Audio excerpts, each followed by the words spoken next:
The world is reacting tonight to a terrorist attack in one of the great world capitals that prompted an urgent manhunt and a frantic effort to identify three men. Today in Paris, in broad daylight, masked men entered the editorial offices of a satirical magazine, and they came in firing. They were shooting to kill, and the death toll quickly reached a dozen, including 2 police officers, before they made their getaway, prompting the manhunt. Several of the dead were editorial cartoonists. One of them, the magazine's editor, was wanted by Islamic extremists for depicting the Prophet Muhammad in a negative way. In Paris tonight, people have filled the streets in solidarity. This attack is being felt in all the European capitals, here in the U.S. capital city, and indeed around the world. We have all of it covered tonight, beginning with NBC's Bill Neely in Paris to start us off. Bill, good evening.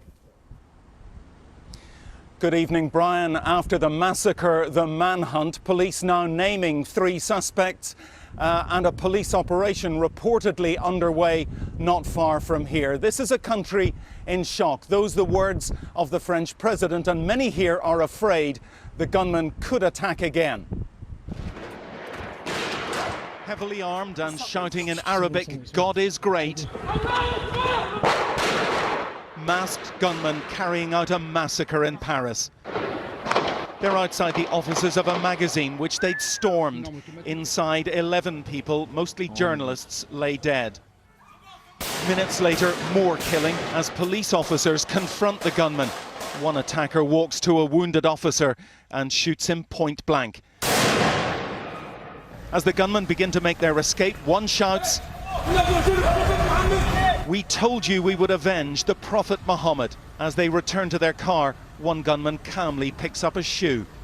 Their target in the heart of Paris was the satirical magazine Charlie Hebdo, notorious for mocking political and religious leaders, including biting caricatures of the Prophet Muhammad. At the centre of this attack, a clash of beliefs. A journalist's right to publish versus a religion that forbids any depiction, good or bad, of the Prophet Muhammad. The horror began late this morning when the gunmen forced their way past security, killing one man at the door. Upstairs at a meeting of the magazine's staff, the gunmen opened fire, killing editor Stéphane Charbonnier, his bodyguard, and 8 others, including several well-known political cartoonists, one 80 years old. It's like a butcher's inside there, this man says. There are so many dead. The assault lasted about 5 minutes. The gunmen seemed fearless and made their getaway quickly, later hijacking another car, leaving the bullet-ridden black Citroën behind. The magazine had been attacked before, firebombed 3 years ago for printing cartoons of the Prophet Muhammad, an attack that didn't stop it. Journalists here are shocked and angry. It is an outrage and a major attack on the freedom of the press. French President François Hollande says the country is in a state of shock, but must unite. Tonight, Parisians are doing just that. Charlie! Charlie! French police now say they have identified 3 men as suspects, 2 brothers in their early 30s and an 18-year-old. No arrests have been confirmed, and no one has yet claimed responsibility for France's worst terrorist attack in decades.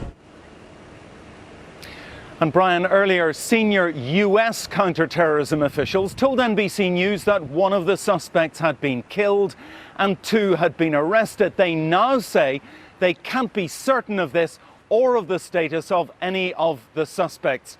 There are reports tonight of a police operation, a counter-terrorism operation in Reims, a city about 90 miles from here, and even reports that one of the suspects, an 18-year-old, has given himself up to the police. But so far, police are not confirming any of that and not confirming that anyone has been killed or arrested. So the manhunt is still on. Back to you, Brian. Bill Neely from Paris with the very latest information to start us off tonight.